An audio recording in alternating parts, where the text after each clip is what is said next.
Hello again, everyone. Marcus here. I review stuff. Today, I'm reviewing the song The Book of Love by the Magnetic Fields. As always, this song comes to you as a request from one of my viewers. If you would like to request something, just leave it in the comments and I'll be sure to get to it. So, I don't think I've heard anything from the Magnetic Fields before, so I'm going in blind. Hope it's a good song. The whole reason I started this channel was to hear music I'd never heard before, so we're in the right place. We're doing something right, I guess. Alright, anyway, let's give it a shot. Again, this is The Book of Love by the Magnetic Fields. Here we go.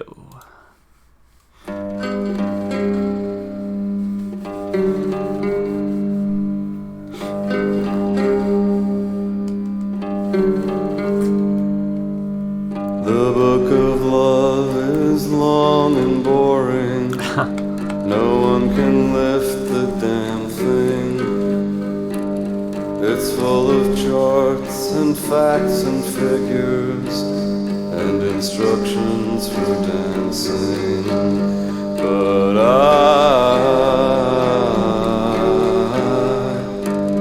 I love it when you read to me and you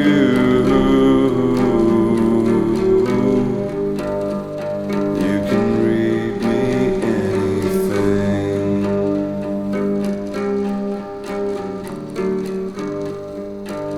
The book of love has music in it. In fact, that's where music comes from.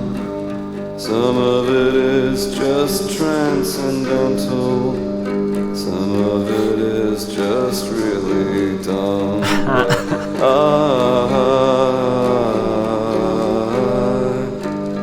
I love it when you sing to me and you can sing me anything.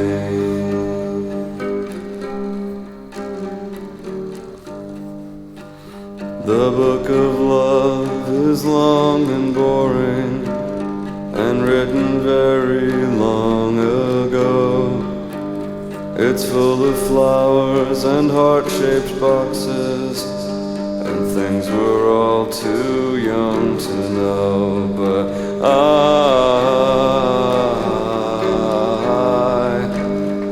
love it when you give me things and you ought to give me wedding rings. I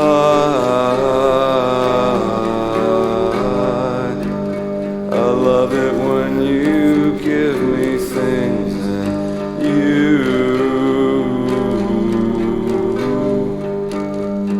ought to give me wedding rings.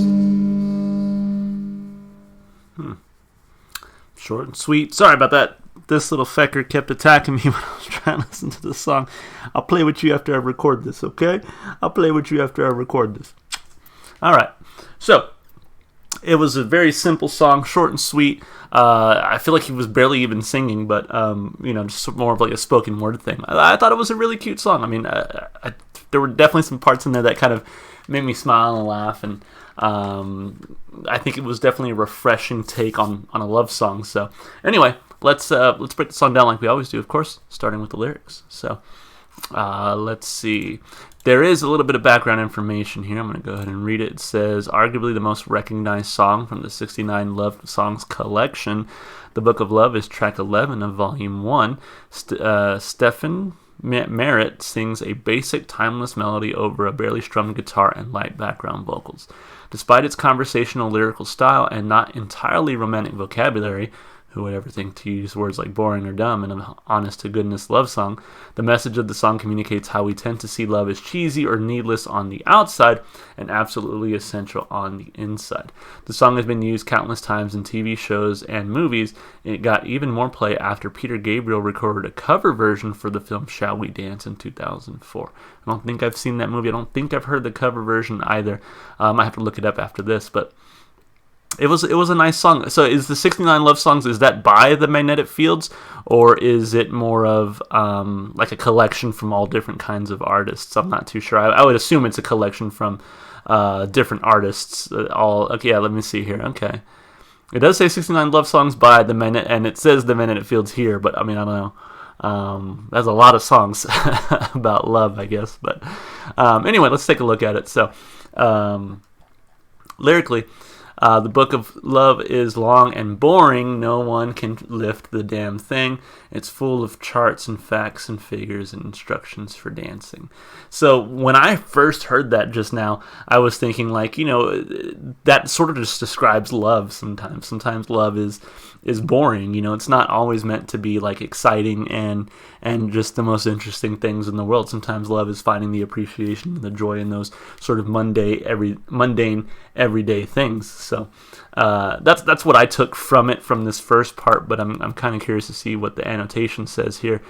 Several other songs have used book metaphors for relationship, classic 50s tunes by the Monotones, also called The Book of Love, and one of Elvis Costello's biggest hits, Every Day I Write the Book. Okay, cool.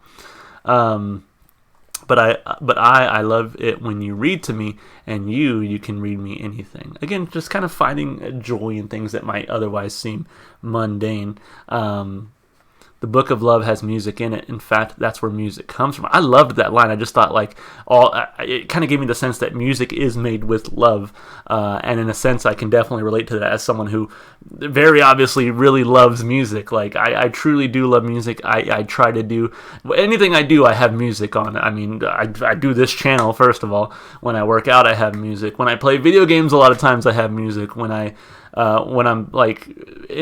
at work, I listen to music. I mean, I listen to music when I fall asleep. I love music, and so this line really resonated with me. The Book of Love has music in it. In fact, that's where music comes from. To me, I read that as, again, like music comes from love, and not just like that we have love songs, but just like, I think a lot of the people who make music have a passion and a love for music, and there's something to be said about the music that we listen to and just how much we love and enjoy it. So anyway, some of it is just transcendental and some of it is really dumb, and that's true. Some music is just really dumb, but I think it's still you can still love it, and it's whatever.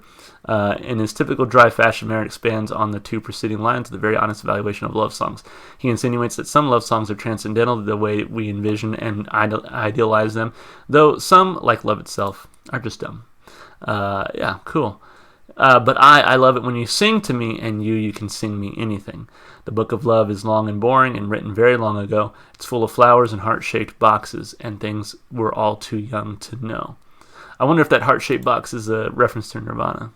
Yeah. Which very unconventional love song, if it is considered a love song. I'm not sure how people look at that song nowadays, but I love it when you give me things, and you ought to give me wedding rings. I love it when you give me things, and you ought to give me wedding rings. So yeah, I mean, definitely sounds like him just saying, like, sometimes love is kind of stupid, sometimes love is boring, but that's okay. Like, he's kind of saying that despite the more mundane parts of it, like, I love those mundane parts because I get to spend them with you, which I think is super sweet. So yeah, lyrically I thought it was beautiful. I give it 2 big thumbs up, of course. As far as the instrumentation and vocals go, they hit the nail on the head in that little annotation there. They barely strummed the guitar melody, but I think it really works here with what he was going for, just the sort of kind of jokey spoken word almost way that he was delivering the lines there. It really made it beautiful for the parts that were like very beautiful and touching, and it also kind of fit for the parts that were just kind of like, love is dumb, but I liked it a lot. So as simple as it was, I think it was effective in the way that he used it in the song.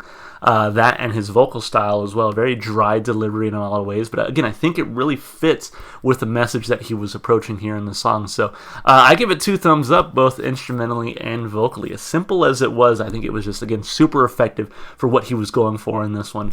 And then as far as replay value goes, I mean, I'm already thinking of the perfect playlist to put this on. It's the one I actually listen to when I go to bed. It's a very like calm, again, like singer-songwriter, just doing his guitar type music that I have on that playlist. A lot of Neil Young, kind of his folk stuff, I don't want to get his name wrong. Josh Prine, I forget what it is. John Prine, I want to say. A lot of his music on there. little bit of Bruce Springsteen, some of the more acoustic stuff. I mean, this would fit perfectly in that very kind of toned down singer-songwriter, just easy to digest while I fall asleep at night. So this definitely has a high replay value for me. I loved it. So 2 big thumbs up across the board. Really great song, and I want to thank whoever requested this one. This was a really good request. So thank you again. As always, if you want to be that person who requests something, just leave it in the comments, and I'll be sure to add it to my list. If you enjoyed the music as much as I did, of course, go support the artist. Go listen to their music wherever you can. One place you should be able to find this song and plenty more is going to be in my Spotify playlist. It's in the description below, and it has every single song I've heard so far on my channel. And of course, if you want to support me, just all the normal stuff you do on YouTube, like and subscribe and comment. Alright guys, that's going to be it for me. Hope to see y'all in the next one. Bye for now.